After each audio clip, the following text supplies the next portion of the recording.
uruguayo Alfonso Ortiz. Estábamos hablando antes de entrar al aire sobre todos estos temas de la actualidad y vale la pena que nos sumemos en los comentarios, en estas apreciaciones. No debe quedar allí en donde está con una prisión en contra de un vicepresidente que por supuesto ofende a la dignidad de los ecuatorianos, tener un vicepresidente aún en funciones con orden de prisión. Digo yo, tampoco puede quedar ahí, porque los hechos, los eventos estos de corrupción involucran a muchas personas y se dice con mayor dinero que el que actualmente se está juzgando, que se reduce a 33.5 millones, a 14 millones. Se habla de que son miles de millones, por ejemplo, en el negocio petrolero, en la intermediación, cuando no debía ser tomado en consideración, porque en la propia Constitución se dijo que los negocios deben ser de gobierno a gobierno, sin intermediarios. De tal manera que deberíamos tomarlo esto como el principio, no como el final. Algunos desearán que esto concluya aquí y a lo mejor piensen que pueden sacar réditos políticos y decir, yo hice esto. No, no, no. Se ha hecho muy poco hasta el momento. Así que a partir de este comentario quisiera su opinión también. Bueno, muy bien, muy buenos días, gracias Javier, Fernando, Carlos Julio. Voy a empezar con una frase que es el grito de guerra de nuestra organización, la Corporación de Derechos Humanos, que es Maechi, Mochica, Chumpa, Chipián, Siamec. Somos del pueblo Zumpa y seguimos vivos. Y aquí han cambiado y han desvirtuado totalmente esa historia cultural que tenemos, porque hemos estado gobernados por unos severendos vivos, ¿no? Realmente lo que estamos viendo hoy en día es solamente el punto negro en la hoja blanca. Como usted bien lo menciona, las negociaciones, los atracos en el campo petrolero, en el campo energético, son millonarios, nunca visto en la historia. No, usted ve que empiezan un contrato en 200 millones de dólares y termina en 810 mil millones, ¿no? Entonces nos han robado descaradamente, ¿no? Estos que decían ser manos limpias, corazones ardientes y mentes lúcidas, han demostrado ser mentes sucias, corazones perversos y mentes criminales, ¿no? Porque el futuro que le dejan al país de endeudamiento es tremendo. Si bien es cierto, hoy el país está respirando algo de libertad, algo de democracia, pero falta mucho más por recorrer. Los peces gordos están en el ático y hay que traerlos de aquí, ¿no? A que cumplan y sobre todo le den cuenta al pueblo ecuatoriano de qué hicieron con 350 mil millones de dólares, ¿no? ¿Dónde está la plata, como decía Vladimir Álvarez Grau? Y a este rato le ordenan a Glass la detención provisional y el congelamiento, el incautamiento de sus cuentas bancarias, las que tienen $2.000, pero no las que tienen miles de millones que están afuera y que ya lo denunciaron oportunamente. Y ahí está preso un hombre injustamente como Galo Lara por decir la verdad. Está prófugo un Fernando Villavicencio por decir la verdad, por denunciar lo que hoy estamos viendo todos los ecuatorianos, que es una gran realidad. Nos robaron. Doctor Carlos Julio. Bueno, frente a lo que decía Fernando, yo creo que estamos solamente ante el final del principio, no ante el principio del final en este tema. Yo, escuchando aquí a Alfonso, quería preguntarle qué opinión existe en el país, en su recorrido a lo largo y ancho de la patria, sobre no solo sobre el fiscal actual, sino sobre el fiscal anterior, que sin lugar a dudas tuvo absolutamente toda la información que hoy comienza a transparentarse. Me refiero al fiscal Chiriboga. ¿Qué criterios se escuchan al respecto? Bueno, tomemos en cuenta y en consideración que para empezar tenemos un Contralor General del Estado prófugo de la justicia. El juez de cuentas de toda la actividad económica del país, que son miles de millones y por espacio de 10 años de esta revolución, ¿no? Del fiscal anterior, Chiriboga, siempre se generó dudas desde el mismo inicio del concurso que hubo. Recuerden ustedes que le favorecieron de la noche a la mañana y lo pusieron en primer lugar cuando había otro mucho más accionado y con mejor hoja de vida y sobre todo con principios morales y éticos bien fundamentados. Porque ya al fiscal Chiriboga le acusaban de haberse apropiado de haberse cogido una propiedad que no le pertenecía, que era de un cliente. Es decir, que de este abogado ya él... de una familia alemana. Así es, no actuaba con esas manos limpias de la revolución. No, el fiscal Vaca, la verdad, yo creo que si tiene algo de dignidad, solito él debería dar un paso al costado, porque el día domingo anterior, el día sábado anterior, el 30 de septiembre, ¿qué dijo el presidente actual de la República? Que era parte también de esa época, era el vicepresidente de la República el 30 de septiembre de hace 7 años, que ahí no hubo nada. Y todos lo sabemos, porque nosotros tuvimos la oportunidad de estar con más de 160 policías que fueron cuestionados y inculpados de un supuesto golpe de Estado. Y cuando le íbamos a preguntar al coronel Carrión, a los policías, a Pillataxi, a Pihuave y todo, ¿qué nos decían? Que ellos salieron a defender su bolsillo porque les querían quitar prebendas que ya habían tenido por años adquiridas, ¿no? Y que de la noche a la mañana les querían quitar. Pero el gobierno, como era muy hábil y tenía una estrategia muy grande para cambiar las cosas y engañar al pueblo, como lo han hecho durante 10 años, recordemos que semanas, días de atrás, se rumoraba ya una muerte cruzada, recuerden ustedes, y qué mejor escenario que el 30S, donde el presidente fue a buscar un conflicto para justificar aduciendo que hubo un golpe de Estado, y esas muertes y esos actos de violencia que hubo ese día, alguien tiene que responderlo, y espero que el del Látigo, que es tan frontal y tan responsable en lo que dice y que va a venir a luchar, venga a dar la cara por esas muertes que tienen que ser justificadas. Por eso, Alfonso, yo hablaba del final, del principio, porque tú te has referido en 2 ocasiones a que hay un responsable en el Ático. Quienes hemos vivido los últimos 10 años de la revolución, entre comillas, no creo nunca que ha habido revolución aquí en el país, pero ese apelativo, ese eslogan de la Revolución Ciudadana, sabemos que nada pasaba en el Ecuador sin el conocimiento del expresidente. De la misma manera que Carlos Pareja Llanuselli lo dijo en reiteradas ocasiones, que nada ocurría en los sectores estratégicos sin el conocimiento de Jorge Glass.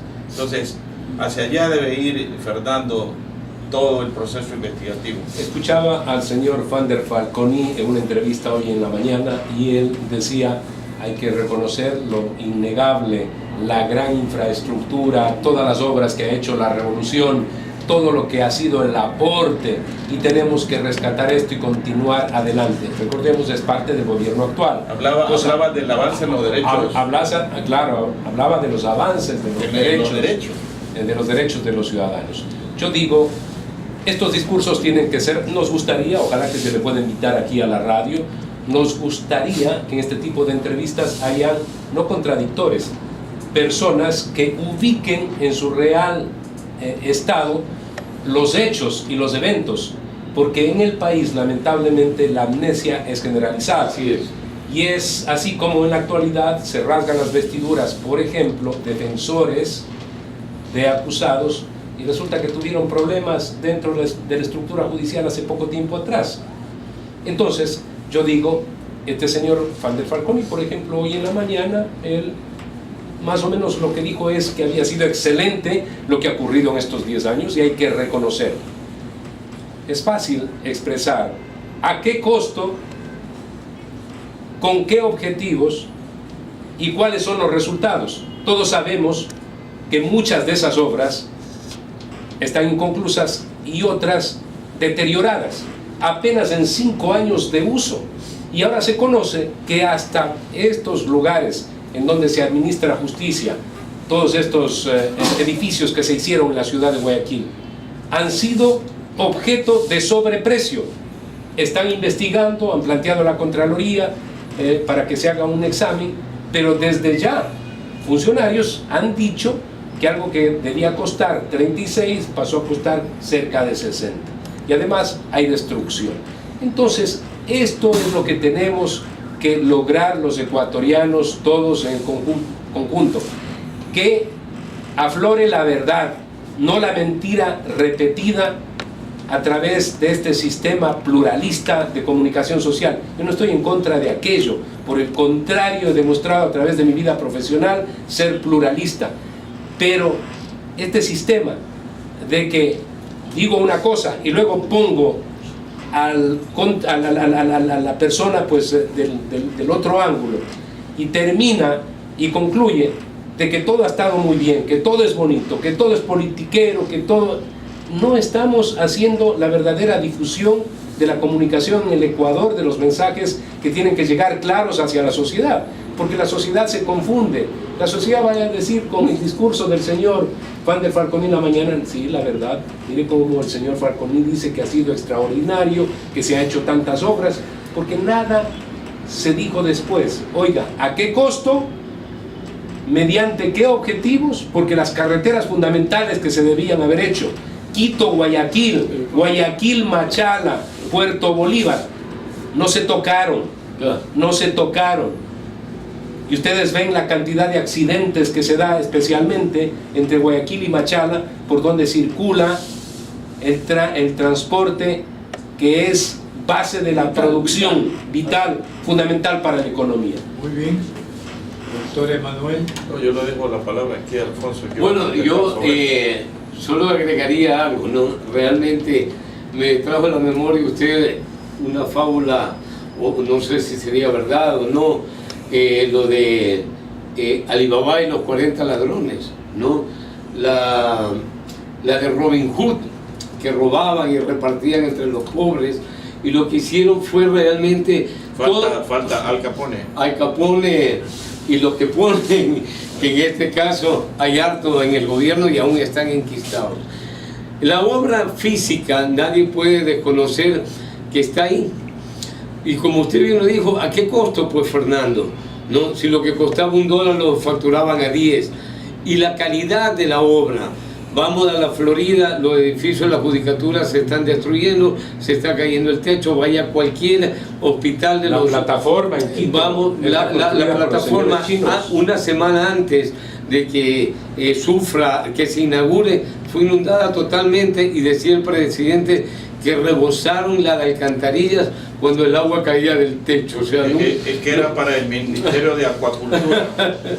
Entonces, Carlos Julio, realmente ¿a qué costo? Lo que han hecho con el país es imperdonable, ¿no? Imperdonable, porque incluso vámonos más allá de la calidez y el trato humano. ¿De qué calidad hablamos si cuando vamos a un hospital no hay los médicos necesarios? ¿De qué calidad hablamos? 10.000 especialistas es el déficit que tiene el Ecuador. Por supuesto. Dicho ayer por las autoridades. 10.000 especialistas. Y con todo el respeto, pero el Ecuador tiene que pensar primero en los ecuatorianos.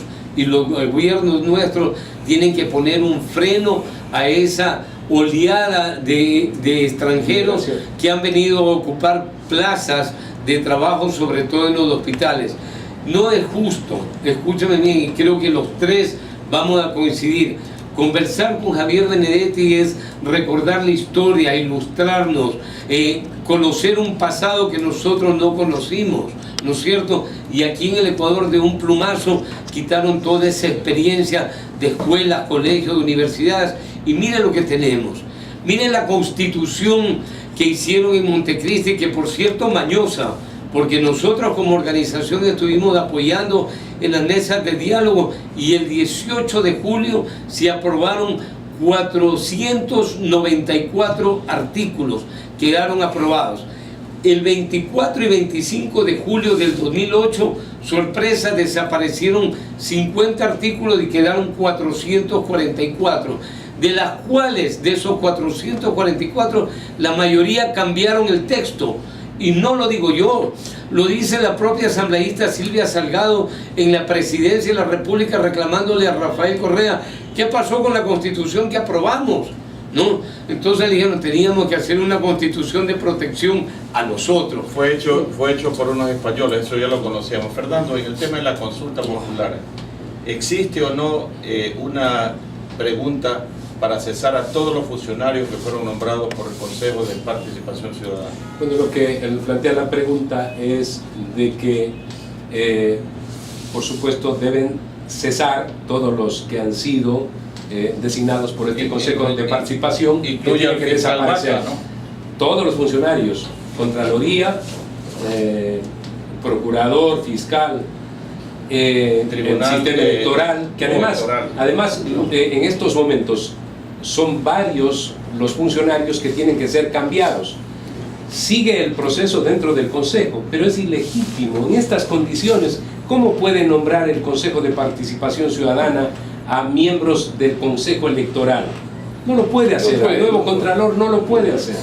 Entonces, ojalá que la consulta, que no sabemos cuándo se va a dar, me imagino será por el mes de enero, febrero, es allí en donde se va a determinar que a futuro sean elegidos por voto popular los consejeros del Consejo de Participación Ciudadana.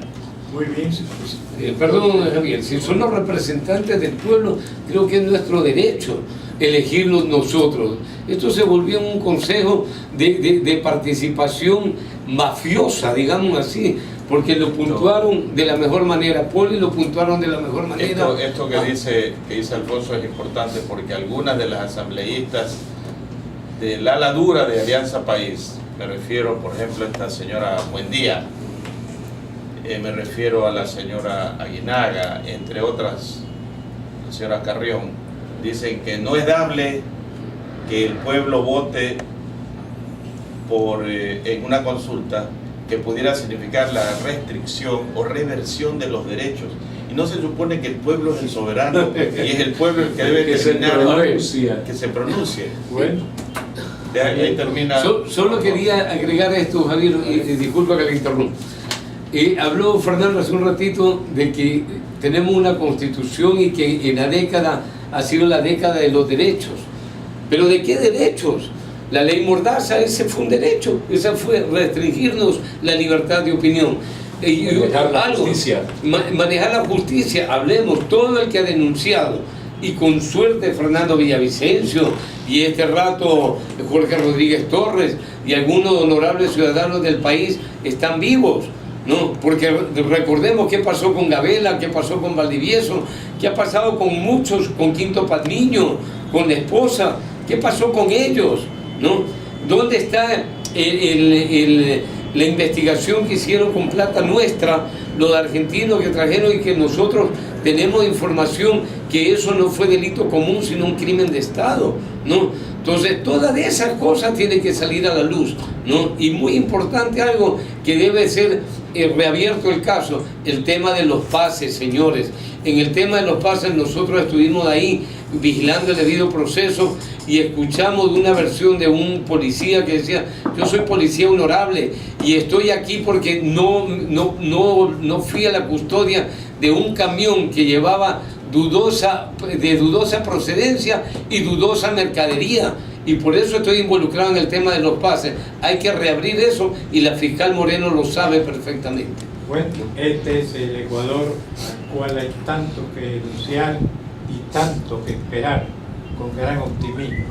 Mil gracias a Alfonso Ortiz, mil gracias a ustedes, señoras y señores, que con su sintonía hacen posible este programa. Gracias a todos. Gracias, muy gentil.